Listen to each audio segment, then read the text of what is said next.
ಸುಳ್ಳು ವದಂತಿಗೆ ತಲೆ ಕೊಡಬೇಡಿ. ಜಿಲ್ಲೆಯಲ್ಲಿ ಪೆಟ್ರೋಲ್ನ ಕೊರತೆ ಇಲ್ಲ. ಜಿಲ್ಲಾಧಿಕಾರಿ ಸ್ನೇಹಲ್ ಆರ್ ಹೇಳಿಕೆ.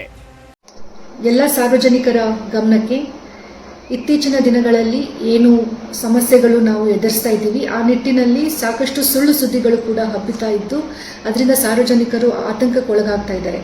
ಅದರಲ್ಲೂ ವಿಶೇಷವಾಗಿ LPG ಹಾಗೂ ಡೀಸೆಲ್ ಮತ್ತು ಪೆಟ್ರೋಲಿಗೆ ಸಂಬಂಧಪಟ್ಟಂತೆ ಸಾಕಷ್ಟು ತಪ್ಪು ಮಾಹಿತಿ ಸಾರ್ವಜನಿಕರಲ್ಲಿ ಮೂಡಿ ಬರ್ತಾ ಇದೆ. ದಯವಿಟ್ಟು ಇವುಗಳಿಗೆ ತಾವು ಕಿವಿ ಕೊಡಬಾರ್ದು ಅಂತ ನಾವು ನಿಮ್ಮಲ್ಲಿ ಮನವರಿಕೆ ಮಾಡ್ತಾ ಇದ್ದೀವಿ.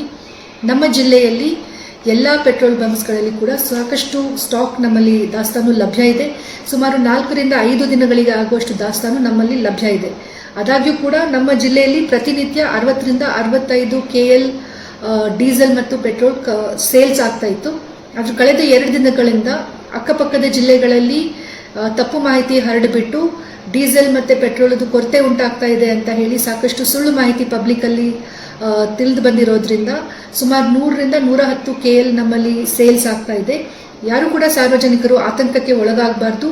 ಇದಾಗ್ಯೂ ಕೂಡ ಕೆಲವೊಂದು ಪೆಟ್ರೋಲ್ ಬಂಕ್ಸ್ ಒತ್ತಡದಿಂದ ಕ್ಲೋಸರ್ ಆಗಿರಬಹುದು, ಬಟ್ ಅವುಗಳು ರೀಫಿಲ್ ಮಾಡಿ ಅವರು ಮತ್ತೆ ಚಾಲೂ ಮಾಡ್ತಾರೆ. ಸೊ ದಯವಿಟ್ಟು ಯಾರು ಆತಂಕಕ್ಕೆ ಒಳಗಾಗಿ ಪೆಟ್ರೋಲ್ ಮತ್ತು ಡೀಸೆಲ್ಗಾಗಿ ಕ್ಯೂ ಮಾಡಿಕೊಂಡು ಪೆಟ್ರೋಲ್ ಬಂಕ್ಸ್ಗಳಲ್ಲಿ ಹೋಗಬೇಡಿ. ಮತ್ತು ಸಾಕಷ್ಟು ಸ್ಟಾಕ್ ಲಭ್ಯ ಇದೆ. ಸ್ಟಾಕ್ ಕಡಿಮೆ ಆಗ್ತಿರೋ ಹಾಗೆ IOCL, BPCL ಮತ್ತು HPCL ಅವರು ಅದನ್ನು ಮತ್ತೆ ಪೂರೈಸ್ತಾರೆ. ಸೊ ದಯವಿಟ್ಟು ಯಾರು ಆತಂಕಕ್ಕೆ ಒಳಗಾಗೋದು ಬೇಡ. ಮುಂದುವರೆದು ಗ್ಯಾಸ್ ಸಿಲಿಂಡರ್ಗೂ ಸಂಬಂಧಪಟ್ಟಂತೆ ನಮ್ಮ ಜಿಲ್ಲೆಯಲ್ಲಿ ಸಾಕಷ್ಟು ಸ್ಟಾಕ್ ಲಭ್ಯ ಇದೆ. ಪ್ರತಿನಿತ್ಯ ನಾವು ಸುಮಾರು 10,000ದಷ್ಟು ಸಿಲಿಂಡರ್ಸ್ಗಳನ್ನು ಸೇಲ್ಸ್ ಮಾಡಲಾಗ್ತಾ ಇದೆ. ನಮ್ಮ ಜಿಲ್ಲೆಯಲ್ಲಿ ಡೊಮೆಸ್ಟಿಕ್ 10,000 ಆಗ್ತಾ ಇದೆ ಮತ್ತು ನಮ್ಮ ಏನು ಕಮರ್ಷಿಯಲ್ ಸಿಲಿಂಡರ್ಸ್ ಇದೆ ಸುಮಾರು 800 ಸಿಲಿಂಡರ್ಸ್ ಅಷ್ಟು ನಾವು ಸೇಲ್ಸನ್ನು ಮಾಡ್ತಾ ಇದ್ದೀವಿ. ಸೊ ಯಾವುದೇ ಕಾರಣಕ್ಕೂ ಜನ ಆತಂಕಕ್ಕೆ ಒಳಗಾಗೋದು ಬೇಡ. ಏನು ನಿರ್ದೇಶನಗಳು ಸರ್ಕಾರದಿಂದ ಬರ್ತಾ ಇದೆ ಆ ರೀತಿ ಸಾರ್ವಜನಿಕರು ಕ್ರಮ ವಹಿಸಬೇಕು ಮತ್ತು ಯಾವುದೇ ಸುಳ್ಳು ಮಾಹಿತಿಗೆ ಕಿವಿ ಕೊಡಬಾರ್ದು ಅಂತ ನಾನು ಮನವರಿಕೆ ಮಾಡ್ತೀನಿ. Thank you.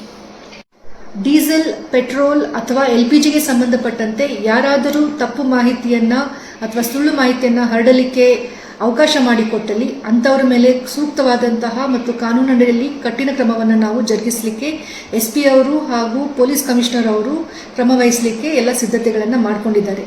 ಸೊ ಯಾರೂ ಈ ಥರದ ಸುಳ್ಳು ಮಾಹಿತಿಯನ್ನು ಪಸರಿಸಬಾರ್ದು ಮತ್ತು ಅವುಗಳಿಗೆ ಅವಕಾಶವನ್ನು ಕೊಡಬಾರ್ದು.